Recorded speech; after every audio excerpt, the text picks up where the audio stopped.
In light of the viral video of this self-proclaimed apostate and his frequent insulting social media posts against Islam, Israel Hack Channel will now respond with an answer from Sheikh Deedat. Ladies and gentlemen, this emotional response clip serves as proof that Sheikh Deedat is still alive among us Muslims. Check it out. Ajaran mengenai la ikraha fiddin yang ada di Al-Quran itu perlu dipertanyakan sih. Sangat perlu dipertanyakan. Tidak ada paksaan dalam agama. Gereja yang sudah ada IMB-nya tetap disuruh bubar. Gereja yang nggak ada IMB-nya disuruh bubar. Setahu saya sejauh ini hanya iblis yang nggak mau melihat ada orang yang beribadah kepada Elohim. Selebihnya, preman pun, seorang pecundang pun, preman, mafia pun tetap menginginkan manusia beribadah.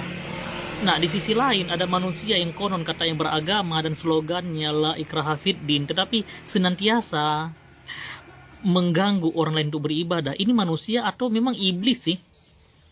Karena bagi saya ya, dalam pemahaman saya dan ajaran yang saya imani, hanya iblis yang tidak menginginkan manusia menyembah Elohim. Hanya iblis saja yang tidak mau ada manusia yang menyembah Elohim. Jadi kalau ada manusia yang mengganggu orang lain untuk beribadah, itu perlu dipertanyakan. Kemanusiaannya itu berapa persen? Jangan-jangan tubuhnya manusia tapi jiwanya iblis. Coba deh. Perlu dipikirkan, ini oknum atau bagaimana? Ini kumpulannya udah sekandang-kandangnya ini kumpulannya ini. Dari baru juga kasus di Sukabumi, pindah lagi ke Depok. Kompak banget ya oknum-oknum ini ya. Kalau saya sih nggak setuju dibilang oknum, lebih setuju dibilangnya inisialnya Islam aja gitu. Kompak banget gitu yang inisial Islam ini, mengganggu orang lain untuk beribadah. Di mana sih urat malunya? Di mana slogan la ikraha fiddin? Atau hal juga yang sering diucapkan, lakum dinukum waliyadin. Apaan itu? Lakum dinukum waliyadin. Praktik dong. Atau piagam Madinah yang pernah ditulis oleh Muhammad. Coba bisa nggak praktik dong? Biarkan setiap umat beribadah sesuai dengan keyakinannya masing-masing. Nggak perlu diganggu-gugat, apalagi dipersekusi. Itu moralitasnya perlu dipertanyakan. Kiranya untuk saudara-saudara Kristen yang ada di Depok, dengan kasus seperti ini semakin menguatkan iman percaya kita kepada Yeshua. Bagaimana ajaran kasih yang Yeshua ajarkan kepada kita. Bukan seperti ajaran itu. La ikraha fiddin slogannya, tapi praktiknya bagaimana? Memalukan. He also quoted a Quranic verse, la ikraha fiddin, which means there is no compulsion in religion. Compulsion is worthless. At the point of the gun or the knife, you force somebody to say, read the Shahada, the Kalima, the Creed of Islam, and the man is forced to read. What is it worth? Nothing. There is no compulsion in religion. But the insinuation is that the Muslims were doing compulsion. I said, look, my brother, you are a proof that the Muslims didn't use any compulsion for 1,400 years.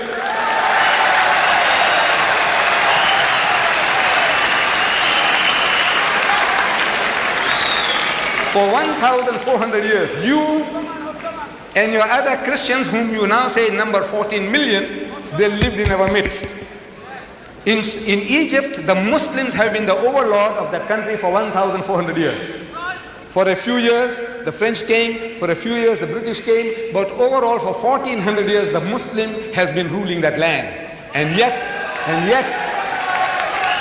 today, you can boast there are 10 million Coptic Christians in Egypt. If there was compulsion of any kind, there would not have been a single Christian left in that country.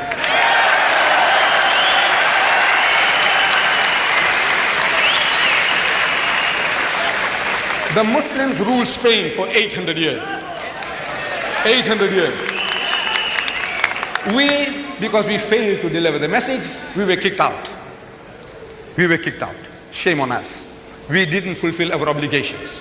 But if they had used any type of force, even economic force, for 800 years, there would not have been a single Christian left in that country.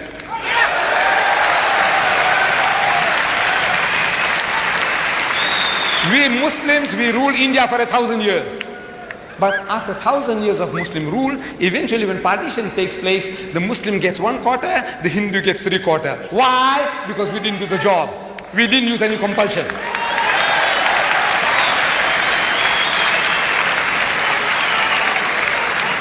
And which Muslim army went to Indonesia? Which Muslim army went to Nigeria? Which Muslim army conquered the east coast of Africa? Which Muslim army? Today, the Britisher and the American is coming towards Islam. I want to know what sword? What sword? What sword is the Muslim using? The sword of the intellect. George Bernard Shaw, he said, if any religion has a chance of conquering England, nay Europe, within the next 100 years, so that religion is Islam.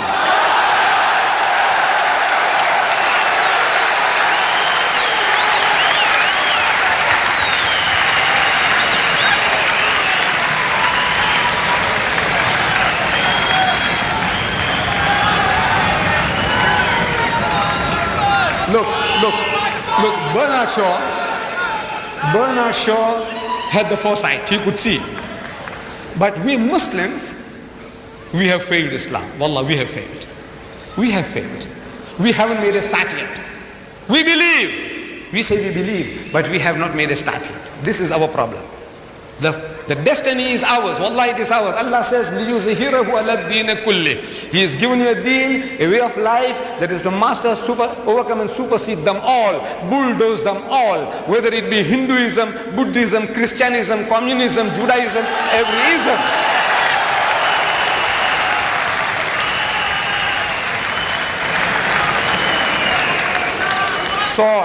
Sword. I'm asking, what sword? Thomas Carlyle in 1840, he delivered a series of lectures here in the UK. In England, Thomas Carlyle, one of the greatest thinkers of the past century. Thomas Carlyle. And he says, the sword. He said, the sword indeed. But where will you get your sword? He said, every new opinion at its beginning is precisely in the minority of one. In one man's head alone, there it dwells as yet. That he take a sword and try to propagate with that will do little for him. He said, first you must get your sword. And how do you get your sword? Through the intellect, through reasoning. Udu'u ila sabili rabbika bil hikmati. Allah says, invite all to the ways of thy Lord with wisdom, the sword of the intellect of wisdom. Wal maw'izatil hasanati, and with beautiful preaching. Wajadilhum billati ahsan, and reason with them in the ways that are best and most gracious. This is the sword. A white questioner again asked about false accusations against the Islamic religion, and that is that the Islamic religion is a violent religion that forces non-Muslims to convert to Islam by coercion. It seems that non-Muslims, especially those from Western countries, have been brainwashed by these accusations. Even though Islam never forces anyone to embrace Islam but only in a wise way, and Islam is a religion that prohibits its followers from fighting non-Muslims without justifiable reasons. However, Sheikh Ahmed Deedat also clarified the accusation again, where his answer finally made the questioner look ridiculous again due to his question.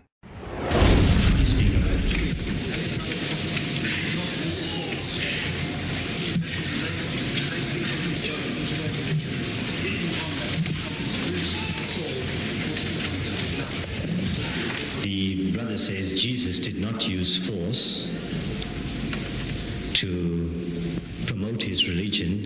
Did Muhammad use force to promote his religion? The sword, not force, I'll clarify, the sword to get people into the fold of his religion. This is a very common allegations against Islam, that Islam was spread at the point of the sword. That's the commonest fabrication that has been invented against Islam. Look at history. One man against the whole world. Thomas Carlyle, a Britisher. In 1840, he delivered a series of talks in London, and he defends Muhammad, Thomas Carlyle, about the sword. One of the greatest thinkers of the past century, a Britisher, an Englishman, an Anglican. He said, the sword indeed. With regards to the charge of the sword, he said, the sword indeed. But where will you get your sword? He said, every new opinion at its beginning is precisely in the minority of one.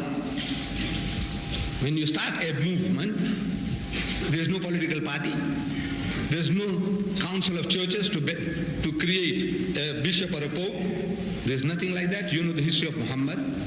Starting from the minutest beginnings, by the time he's 6, his mother dies. Before he's born, his father died. He's doubly orphaned by the time he's 6. He's looking after his uncle Abu Talib's goats. At the age of 40, for the first time, he declares his mission.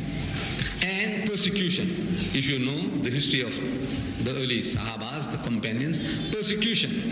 To such an extent that twice they had to flee to Abyssinia, the Muslims. Then Muhammad had to flee from Makkah to Medina. Where's the sword?